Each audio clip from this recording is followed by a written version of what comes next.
think we've started. Yep. Assalamu alaikum, brothers and sisters. Bismillah, alhamdulillah, wa welcome to this weekly Muslim news round up recap thingy that we've been doing. We've had a bit of a break, as you might be able to tell, or if you've been following our social media. Alhamdulillah, I went on an Umrah break, some annual leave, and when we got back, we had to run straight into the Islam 20 annual dinner. So it's great to be back again doing this weekly news roundup, and I'm glad to be joined by my news editor. Yep, it worked. Shahir. Assalamu alaikum, Shahir. Assalamu alaikum. How's it going, bro? Yeah, very good. Very good. Can't complain. Excellent. So we've got a good few weeks to cover. We're going to jump right into it, inshallah. What's been happening these last few weeks? So straight off the bat, last Friday, the attack in Stockport. The police are classifying it as a hate attack or hate crime, but I would suggest that it's more terror-related. Because one of the trustees said that, a lot of the elderly attendees, a lot of the kids, they're terrified of going back. And basically what happened was on Friday, a couple of guys had rolled up in a car and they left a pig's head on the roof of the mosque. And it's really despicable. I mean, it's disgusting. You wouldn't think that such a thing would happen. But yeah, it's really shocking. And the police have said they're looking at it as a hate crime. But like I say, I would suggest that it should be seen as a terror attack, because if people are left terrified to actually go back to the Islamic Center, how much does it take to actually get to that classification? And it's very sad because this particular masjid, they haven't had any other attacks of a similar nature. They had two other minor events in 2022. They had a theft of a television and a theft of a donation box, but other than that, in the last decade, they've been perfectly fine in the community. So it's very disappointing. Yeah, we hope that for them to find the perpetrators. Inshallah. Okay, moving on to our next story. We also have, of course, Ramadan coming up. Less than 100 days now, so something to look out for. We, of course, have our article that we've published recently. Be sure to go through that. It's got lots of bursts of useful information that benefit us. And you know how it is. I mean, every year we try and prepare for it, but I mean, with me, often catches me off guard, and I start, rapidly trying to get things in order. But yeah, definitely do check that out.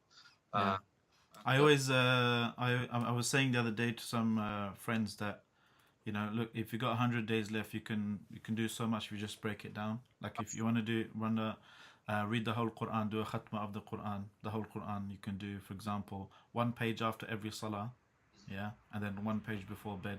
So that's 600 pages, so 6 pages a day, 100 days left. That way, we get a lot of times, me in particular, Ramadan comes around and you kind of hit by this bus, your metabolism changes, your schedule changes, your kids and all that kind of stuff. And the Quran reading is, we try to step up our game with the Quran reading, but we don't have that momentum. But if you hit the ground running, getting that familiarity with the Quran, for example, you can get through much more, inshallah, in Ramadan. And it's a very good point you mentioned, because obviously doing little deeds regularly is sometimes better than doing big deeds, every now and then. So very good. Following on from that, we have the quite sad news of obviously Sheikh Haitham al-Haddad's mother passing. So she passed. She passed last Sunday. We understand that she just made wudu for Asr, and she sat down on the chair and she passed away. So we make dua that obviously Allah forgives all of our sins. Ameen. It's a grave and allows us all to have an easy death. It's very sad news. Because he was very sad that he couldn't make it to the annual dinner. Exactly. But alhamdulillah, he's grateful that Allah subhanahu wa ta'ala allowed him to spend his last few days with his mother. Subhanallah, rahimahullah. It's definitely blessed that he had that chance. And it's very sad. But she was a mother to us, grandmother to us all. To the community. So very sad news. But and a Sadaqah Jariyah page was set up for her. Yes, you can go to something, click here, this Just Giving page here. Let's see what it's on. It's on, mashallah, almost 12,500. So it's just 15,000 target. So do donate there, brothers and sisters, and be part of this legacy, inshallah. Excellent. And what I'll do, I think I'll put in the description, inshallah, after this. That'll help as well. Following on from that, we have some news in Canada.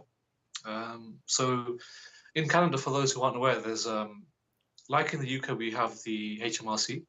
There, they have the Canada Revenue Agency. So for a number of years, Muslim groups have been campaigning for a review and audit into their processes because they argue that there's a lot of Islamophobia, a lot of bias, and so on. And recently, over I think about 78 to 80 Muslim groups sent an open letter to Prime Minister Justin Trudeau.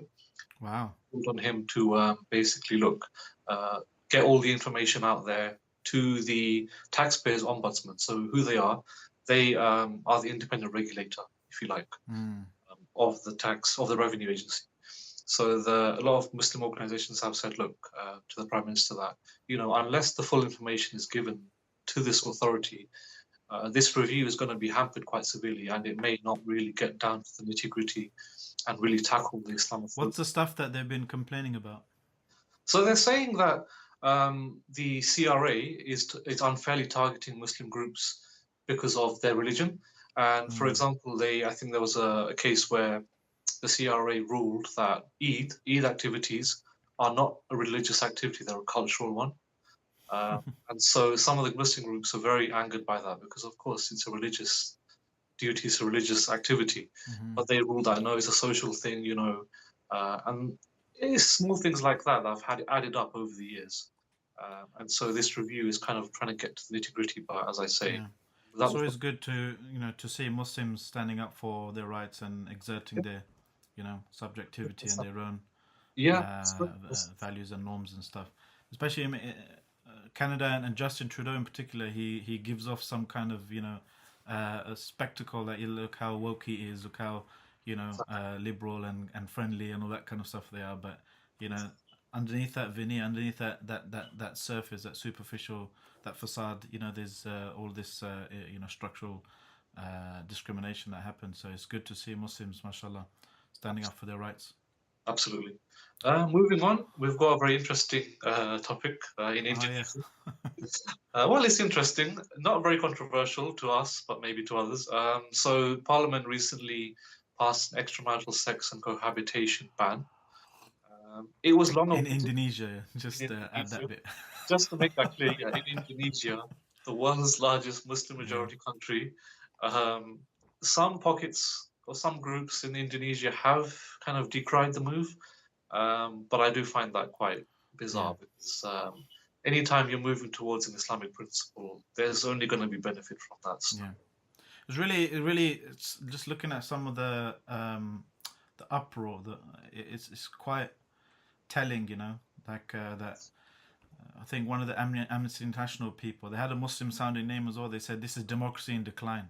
Yeah. I was like, how? It's just exposing that for you, a sovereign elected parliament, democratically, instituting a law that happens to be against your own tastes and norms as white Western Europeans and Anglo-America.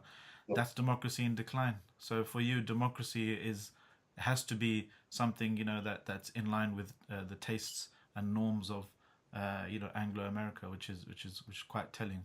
Absolutely. But anyway, good to see Muslims doing their thing. Definitely leading the way, and we hope that other Muslim countries will follow suit. Yeah. Speaking of the Muslim countries, the next story is former Afghan leader Hikmat Yar unscathed assassination attempt. What happened there? So basically, he and some of his colleagues had converged at masjid on Friday, recent Friday, to pray. And two assailants came in armed. Fortunately, security guards at the building subdued them, killed them. But yeah, I think the former Prime Minister, he was unscathed. He wasn't harmed in the assassination. It was quite telling, actually, watching the video footage of him. He didn't even blink. He didn't bat an eyelid. These people have been through decades of war and stuff. Because obviously, you got to remember that he's a military strategist. He was there during the Soviet invasion and so on in the US. So yeah, this guy must have. Yeah, I mean, he's a well-known figure. He was also quite, he's diplomatically kind of neutral towards many different groups and stuff. So he's not Taliban, but he's not kind of overtly anti-Taliban. He's one of those. That's a good point as well. because obviously when the US and their allies, hastily withdrew in August of 2021, he was very quick to, show his support to the Taliban government, even though he's not taking part in it. So it's quite respectful to see that. MashaAllah. All right, moving on. Just a reminder, brothers and sisters, if you just tuned in, we're doing an extended live, just a Muslim news recap because we've been away for the last few weeks. Joe Baz said, people at work, bad time to do a live stream. That's a good point, but we had to just quickly fit it in, and hopefully they'll be able to watch the stream. Assalamu alaikum, Damjeed Islam. If you're tuning in, brothers and sisters, give us a comment. Let us know what you think happened in the last week or two that we should cover. Maybe we've already covered it. We've still got a few stories left. What's the next story? The next story is Israel in panic mode.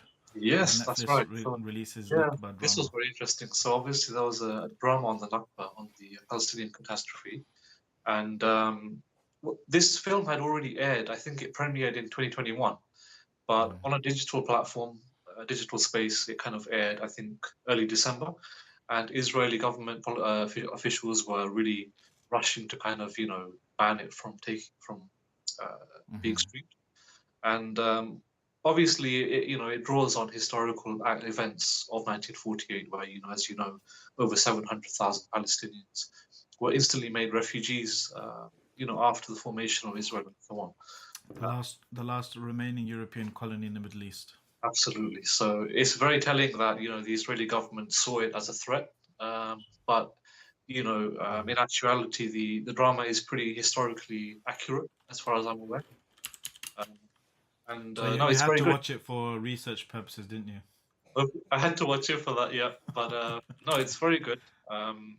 Anything that kind of draws light to the Zionist state and its repressive behavior and how it was founded in the first place is good. Yeah. Absolutely. All right, moving on. Like we said, brothers and sisters, this is an extended live stream, inshallah. We're looking at the last few weeks since we've been off air. What we've been publishing on Islam C. Muslim woman left violated after being dragged out of her home by police while half dressed. Subhanallah. Yeah, this was an appalling news story. I mean, I was shocked when I read it. I didn't think it was in this country. One of our, I think, followers on Facebook actually said the same thing. He thought it was in some other country when he first read this. So what happened was she received an eviction notice from her landlord. She hadn't left the property. Police were called. While she was half dressed, they dragged her out, left her in the street. And this was despite, her pleas, her protests, her screaming that, look, don't do this. This is not right. You have no right to do this, And the fact that there were two male officers as well, it just makes it even, to be honest. The independent office, of police conduct is doing an investigation. So the guys were suspended, right, temporarily? Suspended for now, while the investigation takes place. But it'll be interesting to see what they conclude. Yeah, you following the story? I have been trying to, but there's been very sparse reporting on the issues. So it's been difficult. They're only going to go public once probably the investigation's over. So stay tuned to Islam C, brothers and sisters, to follow the story. All right, moving on. The next one is Bengali Muslim leader in jail after opening small museum in Assam state. What's that about? Yeah, so this one was a very minorly reported story. So obviously in Assam state in India, there are a sizable Bengali Muslim population. And a Muslim political leader there, Mohar Ali, he founded a small museum in his house in which, he kind of documented and showed off some traditional Bengali tools, agricultural items and so on, woven baskets and things.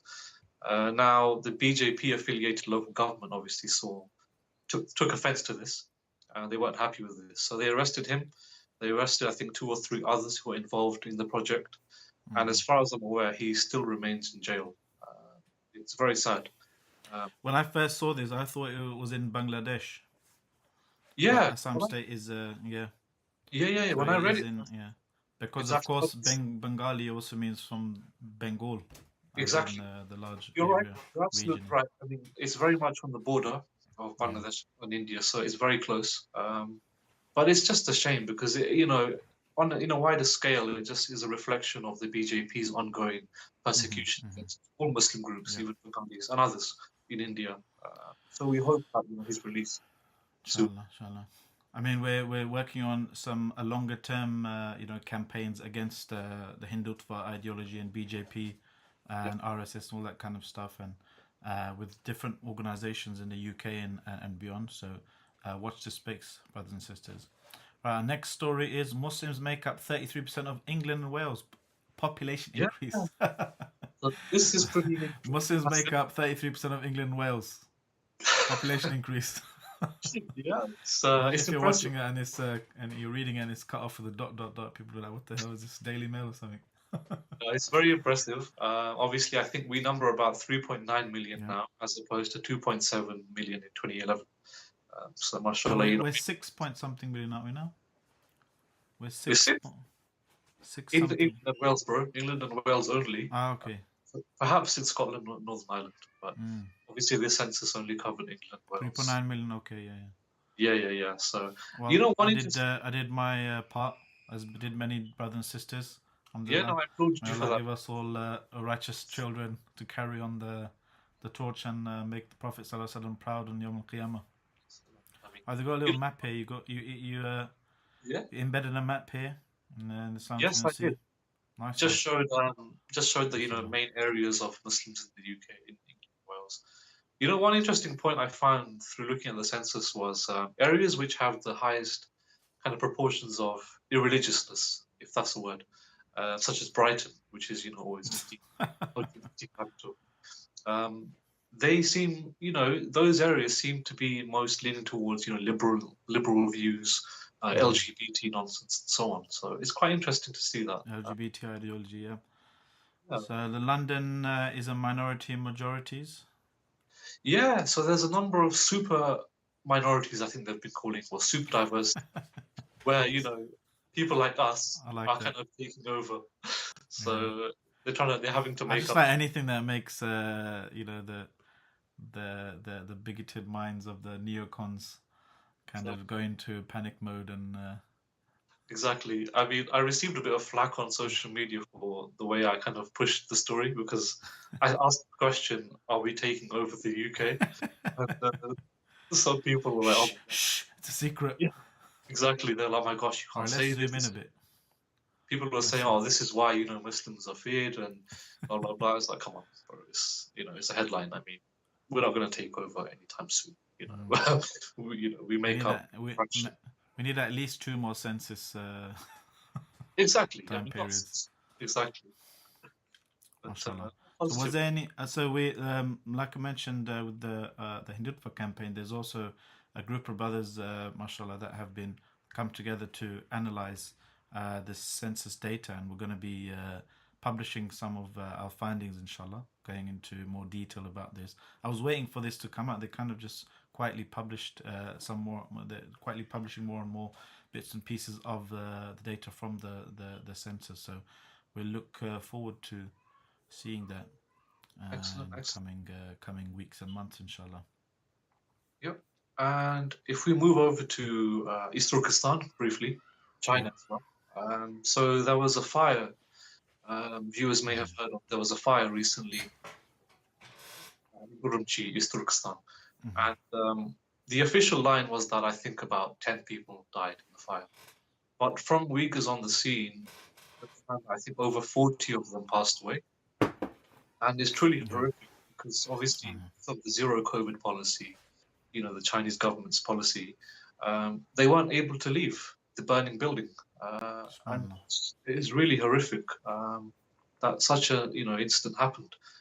But since then, I think in the weeks since, the Chinese government has kind of seen the scale of protests, because obviously protests have been happening not just in Uzbekistan, but also in Shanghai, Beijing, and other cities. They've kind of eased COVID restrictions now. So I think, that may be a sign that obviously Xi and, his cronies have kind of realized that, the people actually they do have some kind of weight, when they want to kind of protest.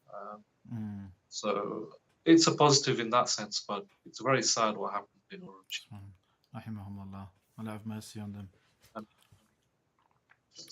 And our final story of today, Yes. So the final one is on Balenciaga, Balenciaga. I can say that. I and know what that this means. was actually one that went under the radar until our managing director Zishan kind of mentioned it to me.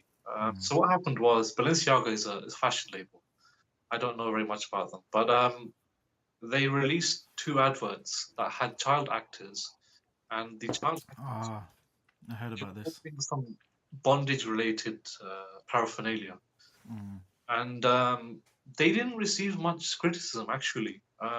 When I looked at like the Guardian, for example, or the BBC, when we'd covered it, they hadn't even touched on it. Uh, Mm. and then, a few days later on social media, people were like, "Oh, this is child abuse, this is child pornography, this is unacceptable. How did this happen?" And then, obviously, the major outlets kind of picked up on And it. what's the link to the Qatar World Cup? So the link is obviously the whole world is going crazy Mm. about Qatar, migrant workers and so on, LGBT rights. But this barely even touched, no one mentioned this at all. And this is, I would argue, a far worse situation because you've got kids Mm. posing with sexual items that it should never happen. And the sickening thing is, even after the uproar, one of the so-called artistic directors that involved in the adverts, they said that, oh, this was the wrong artistic decision, Mm. and I that mean, just that's what it is. If yeah, if you don't have a morality which is anchored to anything other than your own desires and norms and tastes which are completely accidentally inherited based on where to whom exactly. you were born, then everything is just boiled down to you know just norms and decisions, and rather than having a sense of actually anchored, clear, sense of right and wrong.